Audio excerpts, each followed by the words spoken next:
আল্লাহর পয়গম্বর মুসা আলাইহিস সালাম আল্লাহর সাথে কথা বলার জন্য রওনা দিলেন। রাস্তায় দেখতে পেলেন একটা কবরে বড় আযাব হয়, বড় আযাব। আফসোস করলেন, হায় রে মানুষ, বদআমল কেন করো আর এত কষ্ট কেন ভোগো? উনি আল্লাহর সাথে কথা বলে যখন ফেরত আসতেছিলেন, মুসা আলাইহিস সালাম দেখতে পান এই লোকটা বড় আরামসে তার কবরে ঘুমাইতেছে। বিছানা ফুলের এত সুন্দর মনোরম পরিবেশ করে দেওয়া হয়েছে, তার পোশাক আশাক পরিবর্তন করে দেওয়া হয়েছে। মুসা আলাইহিস সালাম আল্লাহর কাছে দরখাস্ত করেন, আল্লাহ আমার একটু জানাইবানি, আমার একটু জানাইবানি। জানতে বড় ইচ্ছা হয়, দেখে গেলাম আযাব, আসার সময় দেখলাম শান্তি। কোন আমলের বিনিময়ে তার এই পরিবর্তন এসে গেল? আল্লাহ পাক রব্বুল আলামিন বলেন, মুসা এই যুবক দুনিয়াতে থাকাকালীন অনেক গুনাহ, অনেক অন্যায় করে ফেলছিল। অন্যায়ের কারণে তার কবরের আযাব, কিন্তু ইন্তেকালের আগে একটা ভালো কাজ করে আসছিল। এটা হলো তার বিবিকে বলে আসছিল, বিবি রে, আমার মনে হয় দুনিয়ার জমিনে বেশি দিন আর থাকবো না। তোমার গর্ভে যেই সন্তান আছে, এই সন্তান জন্ম হওয়ার পরে ছেলে হোক আর মেয়ে হোক, বাচ্চাটারে তুমি মাদ্রাসার লাইনে পড়াইবা, ইলমে দ্বীন শিক্ষা দিবা। এই কথা বলে আসছিল। বিবিও কথা রাখছে। সন্তান এখন এতদিনে একটু বড় হইল, পড়ার যোগ্য হয়ে গেল। সর্বপ্রথম মাদ্রাসার লাইনের শিক্ষা শুরু হয় বিসমিল্লাহির রহমানির রহিমের মাধ্যমে। ভর্তি করে দিছে, হুজুর শিক্ষা দিলেন, পড়ো বিসমিল্লাহির রহমানির রহিম। রে মুসা, ছোট্ট শিশু, কিচ্ছু তার জানা নাই, কিছুই তার বুঝে আসে নাই, দুনিয়াদারি কিচ্ছু জানে না। আমার এই এত নিষ্পাপ মাসুম বান্দার জবানে উচ্চারিত হয়ে গেছে বিসমিল্লাহির রহমানির রহিম। আমি আল্লাহর নাম রহমান এবং রহিম দুই শব্দ। রে মুসা, ছোট্ট মানুষ, এই অবুঝ মানুষ আমি আল্লাহকে রহমান এবং রহিম বলে ডাক দিয়েছে। বলো রে পয়গম্বর, আমি এই বাচ্চার বাবারে কেমনে কবরে আযাব দে? এই পৃথিবীর জমিন স্থায়ী নয়, স্থায়ী নয়। একটা হিসাব মিলান, প্রাইমারি স্কুলের ক্লাস 1 থেকে 5 পর্যন্ত 100 ছাত্র রওনা দিল দুনিয়া হাসিল করার জন্য, অস্থায়ী শিক্ষা। অস্থায়ী ভবিষ্যতে সফল হওয়ার জন্য, অস্থায়ী ভবিষ্যতে সফল হওয়ার জন্য 100 ছাত্রছাত্রী রওনা দিল। কিসের মাধ্যমে সফল হবে? যে দুনিয়ার শিক্ষা অর্জন করার মাধ্যমে সফল হবে। দুনিয়ার শিক্ষা অর্জন করার জন্য স্কুলে ভর্তি হইল। ক্লাস 5 পর্যন্ত 100 যাইতে পারে না, 210টা তখনই কমে যায়। 1 থেকে 5 এর ভিতরেই 2-4 জন কমিয়া যায়। অস্থায়ী ভবিষ্যৎ গড়ার জন্য কিন্তু তারা রওনা দিয়েছে। 5 থেকে 8 পর্যন্ত গিয়ে দেখবেন আরো 20 জন কমছে। ওরা অস্থায়ী ভবিষ্যতের লক্ষ্যে কিন্তু যাইতে পারছে না, সীমানা যাইতে পারে না, আগেই জড়ে গেল। 8 থেকে মেট্রিক পর্যন্ত গিয়ে দেখবেন অর্ধেকে নেমে আসছে। অস্থায়ী ভবিষ্যৎ গড়ার জন্য যেই দলটা রওনা দিয়েছিল অর্ধেক মেট্রিকের আগেই শেষ। ইন্টারমিডিয়েট পর্যন্ত গিয়ে আরো 20 জন নাই। ডিগ্রি পর্যন্ত গিয়ে আরো 20 জন নাই। ডিগ্রি পাস করলো শতকরা 10 জন। 1 থেকে ডিগ্রি পর্যন্ত যে অস্থায়ী ভবিষ্যৎ গড়ার জন্য রওনা দিয়েছিল শতকরা গেল 10 জন। এখন অস্থায়ী ভবিষ্যৎ গড়া হবে কখন? সরকারের কাছ থেকে চাকরি পাইব যে সময়। এই 10 জন যে ডিগ্রি পাস করলো 10 জনই চাকরি পায় না, 2-4 জন। 10 জনের মধ্যে হয়তো 1 জন বা 2 জন, শতকরা 2 জন হয়তো অস্থায়ী ভবিষ্যৎ করে ফেললো রওনা দিয়া। এই অস্থায়ী ভবিষ্যতে সফল হওয়ার জন্য শতকরা 2 জন মানুষকে টানা হচ্ছে এই লাইনে। এই যে বাকি 98 জন যে জড়লো, স্থায়ী ভবিষ্যতের তো কিচ্ছুই পাইল না, অস্থায়ী ভবিষ্যতের রওনা দিয়াও ব্যর্থ হইল। স্থায়ী ভবিষ্যতের কিচ্ছু নাই, আর অস্থায়ী ভবিষ্যতেরও সফল হইল না। শতকরা হইল মাত্র 2 জন, বাকি রইল 98। এটা অস্থায়ী ভবিষ্যতের শিক্ষা, আর স্থায়ী ভবিষ্যৎ তো হইলই না। আর যদি আপনার এই 100 বাচ্চা প্রথমে নুরানিতে পড়বে 3 থেকে 4 বছর, প্রাইমারিতে আমাদের মর্জি মাফিক, আমাদের মর্জি মতো সিলেবাস নাই, আমরা পড়ব না। নুরানিতে পড়বে, আপনারা হয়তো বলতে পারেন মাদ্রাসার অথবা প্রাইমারি স্কুলের কোন কমিটির সদস্য বা সভাপতি থাকলে, ম্যানেজিং কমিটির বা শিক্ষক থাকলে বলতে পারেন এই কথা যে হুজুর আপনার কথাগুলো কিন্তু আমাদের এই প্রাইমারি শিক্ষার বিরুদ্ধে যাচ্ছে। যে আমি কারোর বিরুদ্ধে বলছি না, আমি মুসলমানের ইসলামের পক্ষে বলছি, কারোর বিরুদ্ধে না, আমাদের ইসলামের পক্ষে বলছি। ইসলামী শিক্ষাটা যদি সঠিক রাখা লাগে, মুসলমানের মুসলমানিত্ব যদি টিকায় রাখা লাগে, তাহলে এই রাস্তা ছাড়া বিকল্প পথ নাই। আগে নুরানি পড়ান, এরপরে স্বপ্ন থাকলে ডাক্তার বানান, স্বপ্ন থাকলে ইঞ্জিনিয়ার বানান। নুরানি পর্যন্ত পড়লেই একটা বাচ্চার শিক্ষা জীবন শেষ হয়ে যায় না, ঠিক না বেঠিক? মুসলমান ইমানদার ভাইরা আমার, আল্লাহ এবং রাসূল এই কথা তো বুঝান নাই যে সবাইকেই বড় বড় আলেম হতে হবে। সবাই যদি বড় বড় আলেম হয়ে যায়, তাহলে ডাক্তার কে হবে, ইঞ্জিনিয়ার কে হবে, গৃহস্থ কে হবে, ব্যবসায়ী কে হবে। সব লাইনে মুসলমানের প্রয়োজন। সব লাইনে যে মুসলমান থাকবে, কোন মানুষ যদি ব্যবসায়ী হন, তারও নামাজ আছে না নাই? একজন মানুষ যদি জীবন চালানোর জন্য, অস্থায়ী জীবনটা পার করার জন্য যে কোনো একটা কর্ম কিন্তু বাছিয়া নেয়, ওই যে শতকরা মাত্র 2 জন সরকারি চাকরি পাইল, বাকি 98 জন অস্থায়ী জীবন পার করার জন্য কোনো একটা কাজ নেয়নি না নেয় না? বেসরকারি কাজ, যে কোনো একটা কাজ সে বাছিয়া নিবে অস্থায়ী জীবন পার করার জন্য। এই মানুষগুলো অস্থায়ী জীবন পার করার জন্য যে কোনো একটা কাজ বুঝিয়া লইব, অস্থায়ী জীবন পারও করব, কিন্তু স্থায়ী ভবিষ্যতের জন্য কিচ্ছুই পাইল না। নুরানি পর্যন্ত ছেলে হোক আর মেয়ে হোক, তারে যদি আপনি পড়ায় দিতে পারেন, গার্জিয়ানের জিম্মাদারি আপনি আদায় করলেন। আপনার সন্তানকে ডাক্তার ইঞ্জিনিয়ার বানাবেন, স্বপ্ন দেখতেই পারেন, অসুবিধার কোনো কারণ নাই। তবে পিতা হয়ে সন্তানটাকে ঠকাবেন না। তার স্থায়ী ভবিষ্যৎ করার মতো শিক্ষা থেকে আপনি দূরে সরায়া দিবেন না। স্থায়ী ভবিষ্যৎ করার শিক্ষা ব্যবস্থাটা আগেই তারে দেন। কেন জানেননি? বিশ্ব নবী রাহমাতুল লিল আলামিন বলেন, ক্বালান নবী সাল্লাল্লাহু আলাইহি ওয়াসাল্লাম, ইন্নাল্লাযী লাইসা ফী জাওফিহি শাইউম মিনাল কুরআন কাল বাইতিল খরিব। আল্লাহর পয়গম্বর বলেন, যেই মানুষগুলোর ভিতরে কোরআনের কোনো অংশ থাকে না, এদের ভিতরের হালত হলো এতটাই অন্ধকার, জনমানবহীন বাড়িঘরের মতো, মানব শূন্য ঘরের মতো হয়ে যায় তার ভিতরটা। মানব শূন্য ঘর আছে ঠিকই, কিন্তু কেউ বসবাস করে না।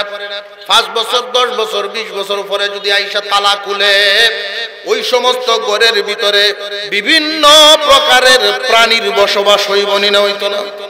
ঠিক তেমনি ভাবে একটা মানুষ, তার ভিতরে যদি কোরআনের কোনো অংশ না থাকে, শয়তান বিভিন্ন সূরত নিয়ে তার ভিতরে অবস্থান করবে। দুনিয়াদার এমন ভাবে বানাইব, দুনিয়া তার উপরে তুলিয়া দিব, আখিরাত তার স্মরণে হইতো না। অনেক মানুষ নামাজ পড়ে না, যদি তাদেরকে দাওয়াত দেওয়া হয় নামাজে যাইবার চায় না, কারণ মা বাবায় নুরানি পর্যন্ত পড়ায় নাই, নামাজ শিখছেই না। কারণ যেই ব্যক্তি নামাজ জানে তার কিন্তু একবার না হইলো আরেকবার হইলো এটা টানবো, জানায় টানে। যেই ব্যক্তি জানে জানাটায় তারে টানে, যে জানে না তারে ঠেললেও নামাজও যায় না। যারা জানে না এরা কোন সময় নামাজে যায় এটাও কইয়া দেই। যখন ব্যবসা বাণিজ্য চাকরি বাকরি কোনো কিছু তার জায়গা নাই, শেষ জীবনে যায় নামাজ, এরা শেষ জীবনে মসজিদে গিয়ে আরো বেড়া লাগায়, শেষ জীবনে মসজিদে গিয়া আরো বেড়া লাগায়। মুসলমান ইমানদার ভাইরা আমার, সন্তানদের ভবিষ্যৎ গড়বেন। ভবিষ্যৎ কয় প্রকার? আপনার অসুবিধা হইতেছে কোন? ভবিষ্যৎ কিন্তু দুই প্রকার, স্থায়ী অস্থায়ী। অস্থায়ী ভবিষ্যতের জন্য আপনি একটা মানুষ 23 থেকে 25 বছর বয়স পর্যন্ত পড়াশোনা করেনি না করে না? 25 বছর বয়স পর্যন্ত পড়াশোনা করলো, এই 25-এর মধ্যে থেকে আপনি 5টা বছর আপনি দিয়া দেন পরকাল কামাই শিক্ষার জন্য, স্থায়ী ভবিষ্যতের কামাই শিক্ষার জন্য 5 বছরের প্রশিক্ষণ দেওয়ান। বাকি 20 বছরই দিয়ে দেন অস্থায়ী ভবিষ্যতের প্রশিক্ষণ দেওয়ার জন্য। তবু আপনার বাচ্চাটা বেঁচে গেল, একদম মূর্খতার থেকে বেঁচে গেল। 2 নাম্বার কথা হলো, আপনি অস্থায়ী ভবিষ্যতের যেই শিক্ষা দিবেন এই শিক্ষাটা তার লাভ হবে, আপনার কোনো কামেই লাগবে না। স্থায়ী ভবিষ্যৎ করার জন্য যেই শিক্ষাটা দিবেন আপনি তাকে, শুধু তার লাভ হইব এমন না, আপনারও লাভ আছে। মানুষের যখন সখরাত আরম্ভ হয়, সখরাত যখন আরম্ভ হয় তখন 500 ফেরেশতা একজনকে চাপ দিয়া ধরে। এই লোকটায় চিল্লাইতে থাকে আর বলতে থাকে, তোমরা কারা গো? আমাকে তো জোরে চাপ দিয়া ধরিয়াছ, আমার যত সহায় সম্পত্তি আছে সমস্ত সম্পত্তি তোমরা নিয়ে যাও, তবু আমার একটু চাপ কমায়া দাও না। 500 ফেরেশতায় চাপ কমায় না, হালকা করে না। ডাক্তার হুতায় কয়, আব্বা আমি আপনার ডাক্তার হুতাইছি। বাবারে তোমারে ডাক্তার বানাইছি, এটা তোমার কামও লাগছে, আমার কি লাভ হইল? পারলেই হালকা একটু করিয়া দাও, আমার চাপটা একটু কমায় দাও। ডাক্তারে পারবো চাপ কমাইতো? ফেরেশতার চাপ ডাক্তারে কমাতে পারবে না। এমনি ডাইনে আরেক বাম সাইডে দিয়েছে আরেক ফুট, লম্বা লম্বা সাগর খোলা লই, আব্বা আপনারে দেখতাম ফুট, তোমারে ডাক্তার ইঞ্জিনিয়ার বানাইছিলাম তোমারে, এই সারা জিন্দেগি বর যত মেহনত তোমার পিছনে করলাম সব তো তোমার কামো লাগলো। পারলে তোমার বিদ্যা দিয়া শিক্ষা দিয়া আমার এই চাপটা একটু কমায় দাও, তার দ্বারা কি সম্ভব? কিন্তু আরেকটা সন্তানকে হাফেজ আলেম বানাতে পারে নাই, শুধু নুরানি লেভেল কমপ্লিট করাইছিল। নুরানি এতটুকু শিক্ষা দেওয়ার কারণেই তার তো 30 পারা কোরআন শিক্ষা আছে না নাই? 30 পারা কুরআনুল কারীম তার শিক্ষা আছে, যে কোনো জায়গা থেকে দেখে দেখে তিলাওয়াত করতে পারে।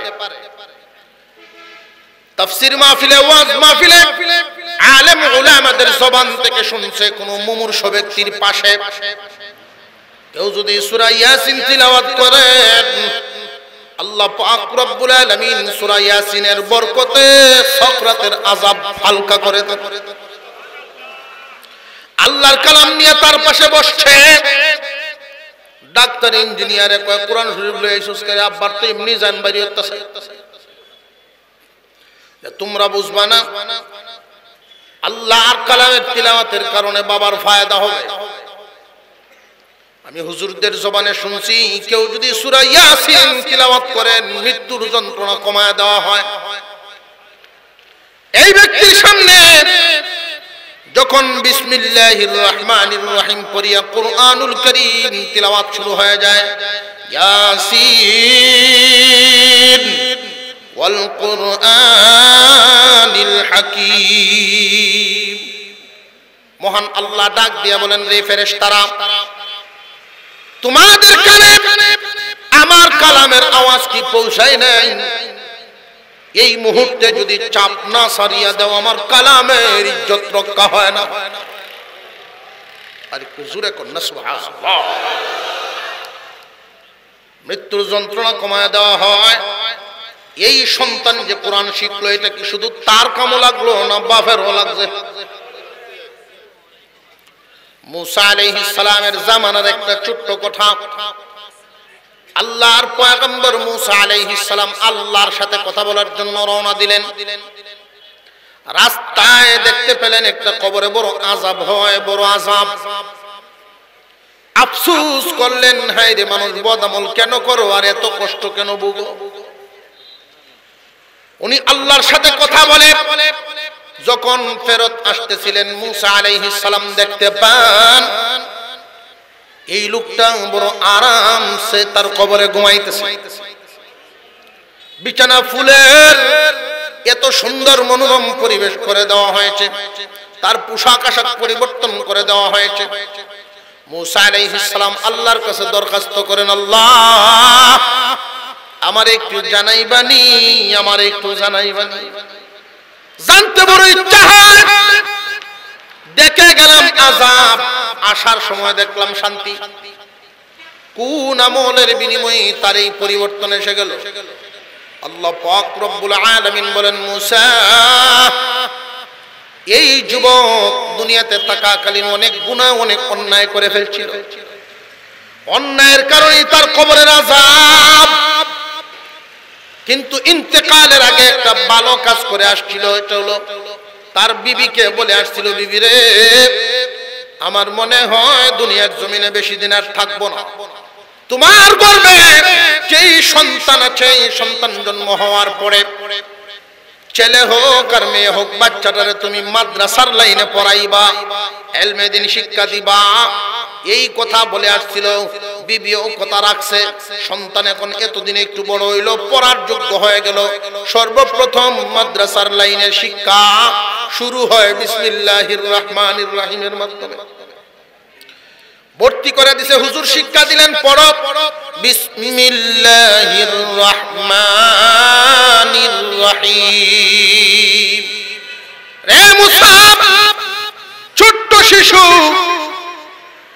কিচ্ছু তার জানা নাই, কিছুই তার বুঝে আসে নাই, দুনিয়াদারি কিচ্ছু জানে না। আমার এই এত নিষ্পাপ মাসুম বান্দার জবানে উচ্চারিত হয়ে গেছে বিসমিল্লাহির রহমানির রহিম। আমি আল্লাহর নাম রহমান এবং রহিম দুই শব্দ। রে মুসা, ছোট্ট মানুষ, এই অবুঝ মানুষ আমি আল্লাহকে রহমান এবং রহিম বলে ডাক দিয়েছে। বলো রে পয়গম্বর, আমি এই বাচ্চার বাবারে কেমনে কবরে আযাব দে? সন্তান যদি তিলাওয়াত করে আল্লাহর কালাম, বাবার ফায়দা হয়। কোন মা বাবা যদি সন্তানকে ইলম শিক্ষা দিতে পারেন, ইলম শিক্ষা দেওয়াইতে পারেন, হাফেজ আলেম বানাইতে পারেন, কিয়ামতের কঠিন ময়দানের একটা দৃশ্য আপনাদের সামনে বলে দিন। কিয়ামতের হালত, হাসরের মাঠে মহান আল্লাহ পাক রব্বুল আলামিন বলবেন, আল্লাহ ডাক দিবেন লৌহে মাহফুজকে উদ্দেশ্য করে, রে লৌহে মাহফুজ, তোমার কাছে আমার কালাম ছিল, আমার কালাম কই? তোমার কাছে না হেফাজত করা ছিল? আল্লাহ, আপনার কালাম আমার কাছ থেকে জিবরাইল আমিন নিয়ে গেছে। আল্লাহ পাক রব্বুল আলামিন ডাক দিবেন, জিবরাইল, আমার কালাম কই? আনছো আর হেফাজত করছো নি? প্রভু, আপনার কালাম আমি এমন ভাবে হেফাজত করেছি, কোন শয়তান কোন আয়াত হরফ চিনায় নিতে পারে নাই। আমি যেইভাবে আনছি এইভাবে হেফাজত করে আপনার হাবিবের কাছে পৌঁছায়া দিছি। আর একটু জোরে করেন না সুবহান।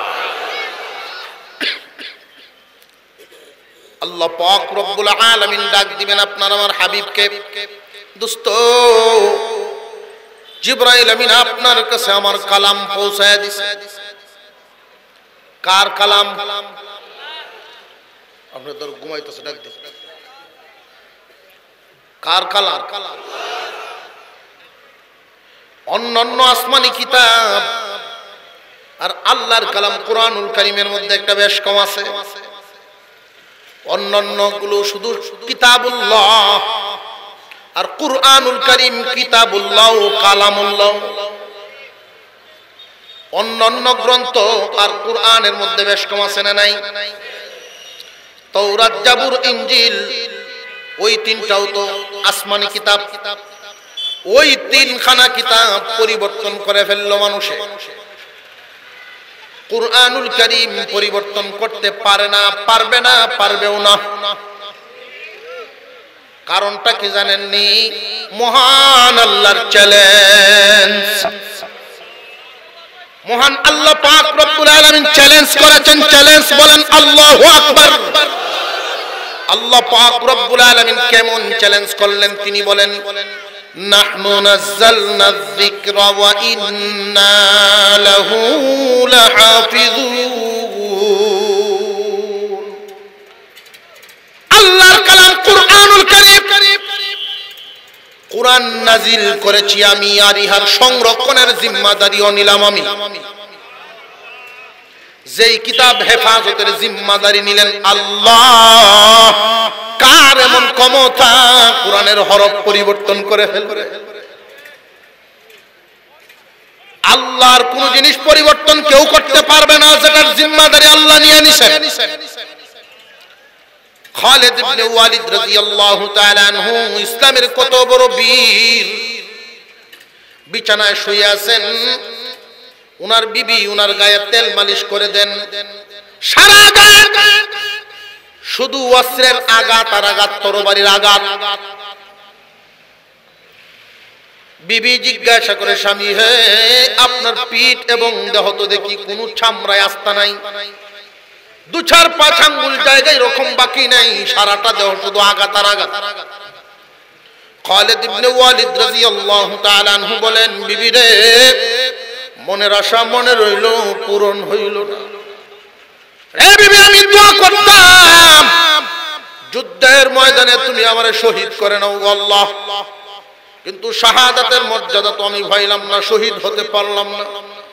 এত আঘাত খাইলাম, নিজের জীবনের মায়া করি নাই, মোহাব্বত করি নাই, কিন্তু শহীদ তো হতে পারলাম না। বিবি বড় দিনদার বিবি। বিবি একটা কথা ওনাকে বলে দিলেন, স্বামী হে, আপনি কি বুঝেন নাই? আপনি কেন শহীদ হন নাই? এই আসমানের নিচে কার এমন সাহস আপনাকে শহীদ করে ফেলে? আপনার ব্যাপারে বিশ্ব নবী বলেছেন সাইফুল্লাহ, আপনি খালিদ সাইফুল্লাহ, আল্লাহর তরবারি। কে আপনাকে শহীদ করবে? কাফের মুনাফিকরা বলবে আল্লাহর তরবারি ভেঙে গেছে, আল্লাহর তরবারি ভেঙে গেছে। কারোর সাহস নাই, এটা হবে না। এই জন্য আল্লাহ পাক রব্বুল আলামিন যুদ্ধের ময়দানে কোন কাফেরের হাতে আপনার মৃত্যু লেখেন না। মহান আল্লাহ কোরআন নাজিল করেছেন, কোরআনের হেফাজতের জিম্মাদারিও নিয়েছেন। আপনার আমার হাবিবকে জিজ্ঞাসা করবেন, আমার কালামের হেফাজত আপনি করছেন নাকি? আল্লাহ পাক রব্বুল আলামিনের দরবারে আপনার আমার হাবিব বলবেন, আল্লাহ, আপনার কালামের হেফাজতের জন্য আমি ওই তায়েফের ময়দানে গায়ের রক্ত ঝরাইছি। আপনার কালামের হেফাজতের জন্য দাঁত শহীদ করে দিয়েছি। আপনার কালামের হেফাজতের জন্য আমার কলিজা ছাড়া তৈরি করা সাহাবীগুলো শহীদ হয়ে গেছে। আমি চলে আসছি আপনার কালামের হেফাজতের জিম্মাদারি আমার উম্মতের দায়িত্ব দিয়ে আসছি। দুনিয়ার জমিনে উম্মত হবেন, আবার জিম্মাদারি নিবেন না। আল্লাহর কালামের জিম্মাদারি নিতেই হবে। আল্লাহর কালামের হেফাজতের জিম্মাদারি যারা নিবে মহান আল্লাহর কত প্রিয় হয়ে যায়। লক্ষ্য করে দেখেন, আল্লাহর কালামের সাথে যারই সংস্রব হয়ে যায়, আল্লাহর কালামের সাথে যার সম্পর্ক হয়ে যায়, তার দাম বেড়ে যায়। যেই রাতে আল্লাহর কালাম নাজিল হয় অন্যান্য রাতের চাইতে মর্যাদা সেই রাতের বেড়ে যায়। যেই মাসে আল্লাহর কালাম নাজিল হয় অন্যান্য মাসের চাইতে এই মাসের দাম বেড়ে যায়। মহান আল্লাহ পাক রব্বুল আলামিন আল্লাহর কালামের মর্যাদায় কোনো একটা কাপড় যদি কলামের গিলাফ হয়ে যায় ওই কাপড়ের মর্যাদা বাড়িয়ে যায়। এক টুকরা কাঠ কত ফার্নিচার কত কাঠ দিয়ে আমরা বানাই ব্যবহার করি, কিন্তু এক টুকরা কাঠ যদি গো আল্লাহর কালামের রিয়াল হয়ে যায় মর্যাদা কত বেড়ে যায়। এই দুনিয়ার জমিনে যে সমস্ত মানুষ কুরআনুল কারীমের জিম্মাদারির কাজে লাগবে আল্লাহ এদের মর্যাদা বাড়ায় দিবেন। মর্যাদা হাসরের মাঠে মহান আল্লাহ আপনার আমার হাবিবের সাথে কথা বলতে থাকবেন। বিশ্বনবী রাহমাতুল লিল আলামিন বলবেন, আল্লাহ এবার আমাকে জিজ্ঞাসা করছেন, আমার উম্মতকে জিগায়েন না, আমার উম্মতকে জিগায়েন না কালামের হেফাজতের ব্যাপারে, বরং আপনার কালামকেই জিজ্ঞাসা করেন আমার উম্মত কি পরিমাণে হেফাজত করছে। আল্লাহর কালামকে আল্লাহ ডাক দিবেন, আল্লাহর সাথে কথা বলতে থাকবে। আল্লাহু আকবার। আল্লাহর সাথে কথা বলতে থাকবে। আল্লাহ পাক রব্বুল আলামিন জিজ্ঞাসা করবেন, ও আমার কালাম, আমার দোস্তের উম্মতেরা তোমার হেফাজত কি পরিমাণ করছে, তোমার জন্য কি পরিমাণ হেফাজত করছে, গিয়ে কি পরিমাণ কষ্ট করছে। যারা কষ্ট করছে এদের মর্যাদা ওই দিন আল্লাহ বাড়াবেন। কারণ কি? কারণ হলো কোরআন নাজিল করেছেন যিনি, হেফাজতের জিম্মাদারিও নিছেন তিনি। আল্লাহর কালাম আল্লাহই হেফাজত করবেন। এই জমিনের একটা মানুষও যদি আল্লাহর কালাম হেফাজত না করে মহান আল্লাহ তার কালাম হেফাজত করবেন। এটা আল্লাহর অঙ্গীকার। কিন্তু জমিনে যখন মানুষ হেফাজতের কাজ করে আল্লাহ পাক ফেরেশতাদেরকে বলেন, দেখো আমি আল্লাহর কাম আমার বান্দায় করে, আমার কাজ আমার বান্দায় করে, এই বান্দাদেরকে আমি পুরস্কার দেব, উপযুক্ত বদলা দিব। কিয়ামতের কঠিন ময়দানে আল্লাহর কালাম বলতে থাকবে, আল্লাহ আপনার হাবিবের উম্মত আমার হেফাজতের জন্য এক একজন এক এক ধরনের মেহনত করেছে। একদল মানুষ নিজের কলিজার টুকরা সন্তানকে মাদ্রাসায় ভর্তি করিয়া কোরআন মুখস্থ করাইছে, আমি কালামকে মুখস্থ করিয়া হেফাজতের কাজ করিয়াছে। প্রচন্ড শীতের মধ্যে মা এবং বাবা যখন দুজন লেফতুশক নিয়ে ঘরের ভিতরে ঘুমায়, ৮, ৬, ৭ বছরের বাচ্চাটা যখন ওই মাদ্রাসার ফ্লোরে ঘুমায়, শীতের সময় বাচ্চার কথা স্মরণ হয়, চোখ দিয়ে গড় গড় করে পানি চারে। কিছুক্ষণ পরে মন রে বুঝ দেয়, আমি তো দুনিয়া কামানোর জন্য আমার সন্তানকে মাদ্রাসার ফ্লোরে দেই নাই, দিয়েছি আল্লাহর কালাম হেফাজতের জন্য। এই ছোট ছোট বাচ্চাগুলোকে আদর কুরবানি দিয়া দেয়া দেখ মা বাবা সন্তানকে কি পরিমাণ মহব্বত করে লক্ষ্য করবেন। সন্তান কোরআনের হাফেজ হবে, মাদ্রাসায় পড়ে, বাবায় ব্যাগটা সহ হয় না, বাসের কাউন্টারে টিকিট কাইটে উঠায় সিটে বসায় দেয়। মা রান্না করে নিয়ে আলাদাভাবে তারে বুঝায়, বাবারে গণ গণ বাড়িতে। অথচ এই মা সন্তানের মুখটা দেখলে কলিজা ঠান্ডা হইয়া যায়। কেন? মাদ্রাসায় বেশি টাকার জন্য বলেন, কোরআনের মহব্বতে, আল্লাহর কালামের মহব্বতে। আইস না ওইখানে তাকিস। আল্লাহ পাক রব্বুল আলামিন শুনতেছেন, আল্লাহর কালাম বলতেছে, আল্লাহ আমার মহব্বতে মা বাবায় কুরবানি দিছে, এই সন্তানকে মুখস্থ করে আমার হেফাজত করছে। একদল মানুষ আলেম বানায় আমার হেফাজত করছে। কিয়ামতের দিন আল্লাহর কালাম বলতে থাকবে, আল্লাহ একদল মানুষ সন্তানদেরকে দিয়া দিছে হাফেজ আলেম হওয়ার জন্য। আল্লাহ পাক রব্বুল আলামিন তখন এই ঘোষণা দিবেন, ফেরেশতারা রে হাফেজ আলেমদের মা বাবার মাথায় এমন টুপি পরায় দাও যেন সারা হাসরের মাঠের মানুষ তাকায়া দেখবার পারে। নূরের তাজ পরায়া দিবে। এবার হাফেজ আলেমদের পালা। কোরআন হেফাজত করতে গিয়ে তারা কুরবানি দিয়েছে, আল্লাহর কালাম বলতে থাকে। আল্লাহ বলবেন এদের মর্যাদাও দিলাম। কি মর্যাদা, কি মর্যাদা? আমাদের এই বাংলাদেশের সর্বোচ্চ মর্যাদার আসন হলো রাষ্ট্রপতির চেয়ার। কি হতি?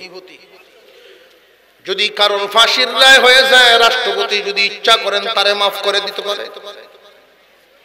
কিয়ামতের কঠিন ময়দানে একদল মানুষের বিরুদ্ধে জাহান্নামের রায় হয়ে যাবে।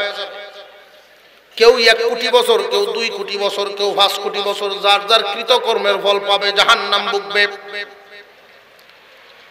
কিন্তু ওই সময় যদি পুরো কোরআনের হাফেজ ডাক দেয়, আল্লাহ তোমার জাহান্নামের ফেরেশতারা আমার চাচারে লয়ে যায়, আমার বড় ভাইরে নে, মাফ করে দাও গো আল্লাহ। রায় হয়ে গেছে। এইরকম 10 জন আসামির পক্ষে হাফেজের সুপারিশ কবুল। বিশ্বনবী হাদিস বর্ণনা করেছেন, মান ক্বারাআল কুরআন ফাস্তাযহারাহু ফাআহাল্লা হালালাহু ওয়া হাররামা হারামাহু আদখালাহু আল্লাহুল জান্নাতা ওয়া শাফাআহু ফি 'আশরাতিন মিন আহলি বাইতিহি কুল্লুহুম ক্বাদ ওয়াজাবাত লাহুন নার। আল্লাহ পাক রব্বুল আলামিন কুরআনুল কারীমের হাফেজের দরখাস্ত গ্রহণ করবেন। আলেমদের ব্যাপারে কোনো সংখ্যা উল্লেখ করা হয় নাই, তবে আলেম উলামাদের মর্যাদা কি পরিমাণ মোটামুটি একটা ইঙ্গিত পাওয়া যায়। ক্বালান নবী সাল্লাল্লাহু আলাইহি ওয়াসাল্লাম, ইয়াশফাউ ইয়াউমাল কিয়ামাতি সালাসা আল আমবিয়া সুম্মাল উলামা সুম্মাশ শুহাদা। কিয়ামতের দিন 3 দল মানুষকে আল্লাহ মর্যাদা দিবেন। 3 দল মানুষকে আল্লাহ তাআলা পারমিশন দিবেন, সুপারিশ করো, গ্রহণ করা হবে। সুপারিশ করো, গ্রহণ করা হবে। নবীগণ, 1 নম্বরে নবীগণ, 2 নম্বরে আলেমগণ, 3 নম্বরে শহীদগণ। আল্লাহ পাক রব্বুল আলামিন হাসরের মাঠে এই মঞ্জুরি নিবেন। মাঠের এক কোনায় একদল মানুষ অসহায় হয়ে তাকায় থাকবে, তাদের বংশে কোনো আলেম নাই, কোনো হাফেজ নাই। কে এদের জন্য সুপারিশ করবে? একদল মানুষ বড় অসহায় হয়ে তাকায় থাকবে। যদি আজকে কেউ বলতো কোন হাফেজ আলেম এদের পক্ষে নাই, কে তাদের ব্যাপারে সুপারিশ করবে? অথচ এই দুনিয়ার জমিনে এই মানুষগুলোর একটা গুণ ছিল, একটা গুণ। এই গুণের কারণে এদের জন্য একটা ব্যবস্থা হবে। কেউ যেহেতু নাই, হাফেজ নাই, আলেম নাই, তাদের বংশে কে সুপারিশ করবে? ওই সময়ে স্বয়ং কুরআনুল কারীম কালামুল্লাহ এদের পক্ষে দাঁড়ায়া যাইব। আল্লাহর কালাম সুপারিশ করবে। আল্লাহ, এই যে একদল মানুষ, এই যে একদল মানুষ, এদের মধ্যে এমন মানুষ আছে, জামিয়া ইসলামিয়া দারুল হাদিস মাদ্রাসা যেখানে হইছে, এই জায়গাটা কেউ না কেউ তো দিয়া দিছে। বিভিন্ন জায়গায় মাদ্রাসা জমি দিয়া দেয়, কেউ ঘর বানায়া দিয়া দেয়। আল্লাহ, আমি কালামকে মোহাব্বত করনেওয়ালা জামাত, এই জামাতকে তুমি জাহান্নামে দিও না। ওরা আমি কালামকে বড় মোহাব্বত করতো, আমি কালামের মোহাব্বতে জায়গা দিয়ে দিত। বাড়ি বানাই নাই, বাগানও বানাই নাই, মাদ্রাসা বানানোর জন্য জায়গা দিয়ে দিছে। আরেক দল নিজের উপার্জিত কষ্টের টাকা নিজের বুক বিলাসের জন্য খরচ করে নাই, আমি মাদ্রাসা করার জন্য দিয়া দিছে। একদল মানুষ তালেবে ইলমদেরকে দেখতো ঠান্ডায় বসে আল্লাহর কালাম পড়ে, আমি কালামের মোহাব্বতে, তালেবে ইলমদের মোহাব্বতে কার্পেট কিনে এনে নিজে বিছায়া দিত। একদলে কোরআন পড়ায়া উত্তম হইছে, তোমার হাবিব বলছেন। আরেক দলে কোরআন পড়িয়া উত্তম হয়ে গেছে, তোমার হাবিব বলছেন। আর আমি কালাম বলি, ফরা ফরানোর ব্যবস্থা যারা করিয়া দিছে এদেরকেও মাফ করিয়া দাও। এক দলে কোরআন পড়াইছে আর এক দলে কোরআন পড়ছে, আরো এক দল আছে না নাই কোরআন পড়ানোর ব্যবস্থা করিয়া দিছে।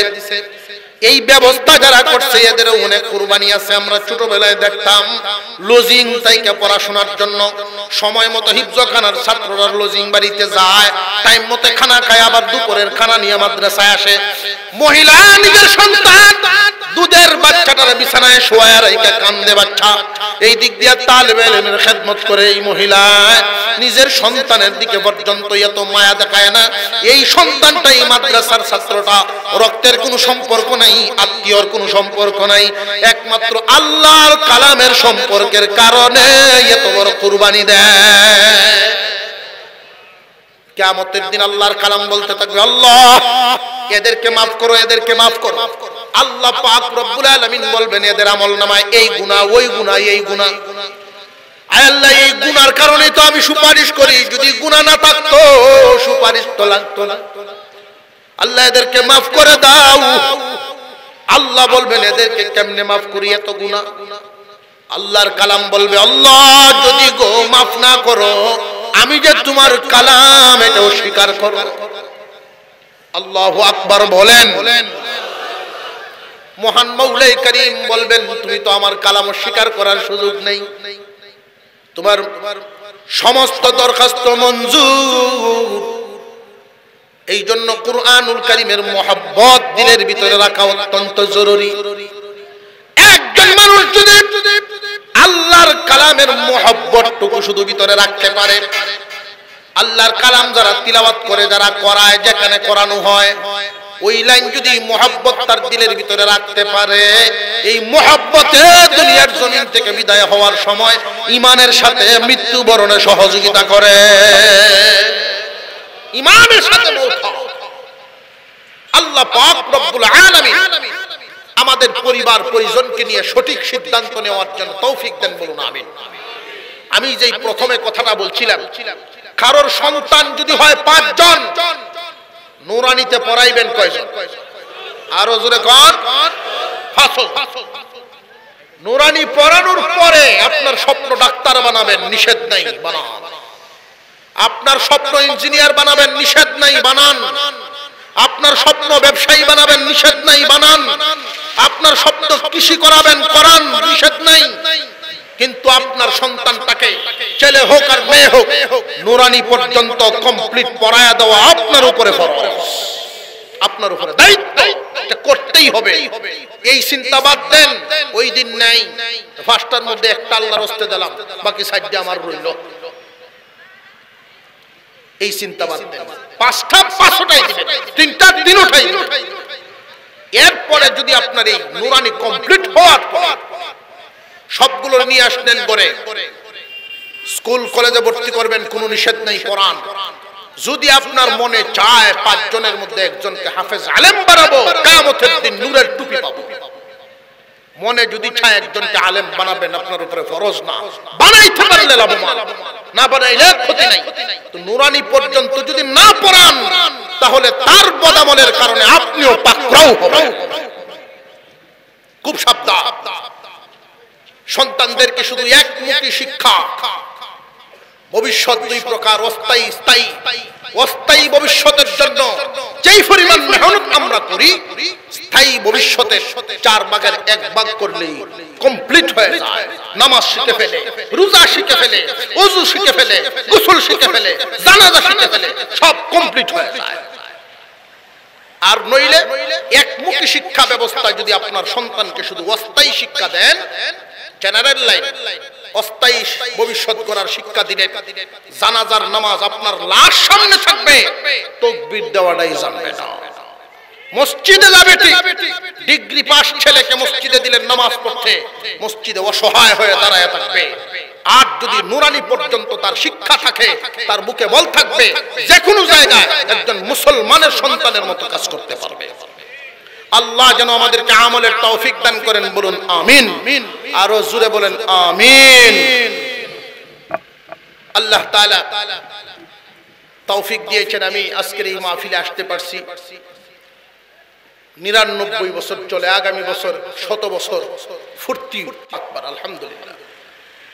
আমি নগণ্য মানুষ, বিশাল এই বরকতপূর্ণ জায়গায় অংশগ্রহণ করতে পেরে নিজেকে ধন্য মনে করছি, কারণ বড় বরকতপূর্ণ জায়গা। এত বড় বড় ব্যক্তিরা আসা যাওয়া করছেন এখানে, আর আপনাদের এই জাওয়া জায়গাটা প্রশংসিত জায়গা। আল্লাহ তাআলা যেন অত্র অঞ্চলের ইসলামের প্রাণ কেন্দ্র হিসেবে কবুল করেন, বলুন আমিন। আল্লাহ তাআলা এই মাদ্রাসার সকল জরুরত পূরণ করে রাখেন, আগামী দিনগুলো ভালোভাবে চলার তৌফিক দেন। ওয়া আখিরু দাওয়ানা আনিল হামদুলিল্লাহি রাব্বিল আলামিন। আসসালামু আলাইকুম ওয়া রাহমাতুল্লাহি ওয়া বারাকাতুহু।